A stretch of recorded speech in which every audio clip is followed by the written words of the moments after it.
Hey everyone, welcome back. If this is your first time here, my name is Ian, and on this channel I discuss everything mobile narrative filmmaking. Everything from pre to post-production will be discussed in an effort to give you the confidence and skills to make your own short films and get yourself out there. Today's video is going to be all about resolution, and we're going to get into it right after this.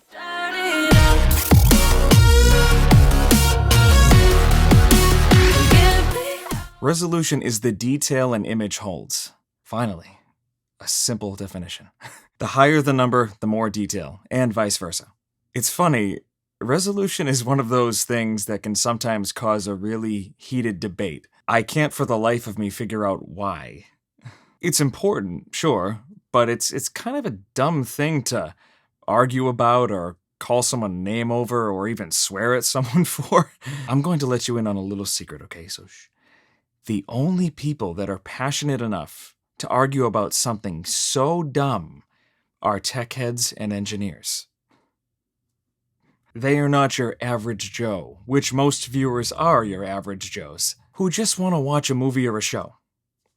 No casual viewer in history ever sat down to watch a movie, and halfway through it, paused it and said, "Wow, I'm so glad we bought this in 4K.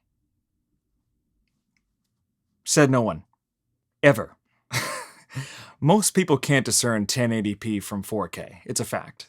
This is mostly due to the fact that most viewers view content anywhere from 4 to 10 feet away from them. And most people don't care anyways. I mean, as long as the picture is somewhat clear and the image is in focus, I really don't see why they would care. And this is nothing against tech heads or engineers. I'm a tech head. I love this stuff. I just wanted to say this so you don't get discouraged when you're thinking of buying something, but you read the reviews and all people do is put it down because of the specs. I mean, that is important, but it's not everything, so don't take everything with a grain of salt. So when in FiLMiC Pro, hit the gear icon on the bottom of the screen and the menu will pop up. Resolution is the first option in the top left corner. Click on it and you will see a bevy of aspect ratios at the top and image resolutions at the bottom. The two aspect ratios that you will definitely use are 16:9 and 2.39 by 1. You most often see 16:9 used for YouTube videos and for television, like TV shows. You see 2.39 by 1 when you watch movies. It gives you that nice widescreen look. That's why it is my personal favorite.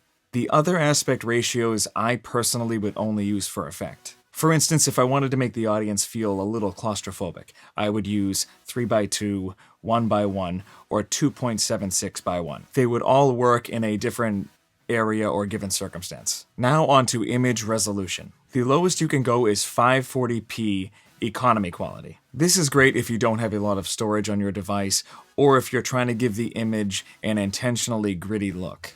Other than that, I really don't know why you would use this resolution. It's not the best. The highest you can go is 4K FiLMiC Extreme. This gives you a crystal clear image, so long as you have lit the scene adequately. This, however, takes up the most space. Approximately 1 gigabyte per minute of video. Yikes. This is where compression becomes your best friend. You can compress the file in-app to 1080p HD, which is still the gold standard for Hollywood today. To prove this, the Arri Alexa, you know, the camera that they used to shoot all the Oscar-winning movies on? Yeah, that one. That doesn't even have a 4K sensor. It has a standard 1080p HD sensor. Think about that for a second.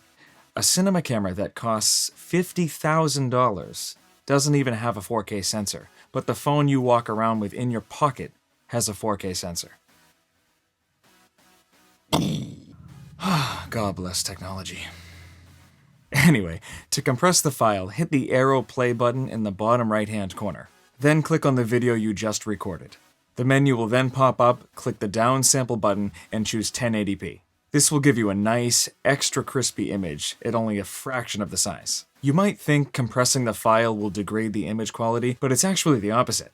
It hides a lot of imperfections and squeezes more data into a smaller space, thus making the image look even sharper. I used to do this in LumaFusion until internet speed started declining because of everything that's going on. But it's the same to do it in FiLMiC Pro. It's just doing that step before you get into the editing process, and you inevitably end up with the same quality anyway. And it makes transferring the file from FiLMiC Pro to, say, iCloud like I do, much easier and much faster.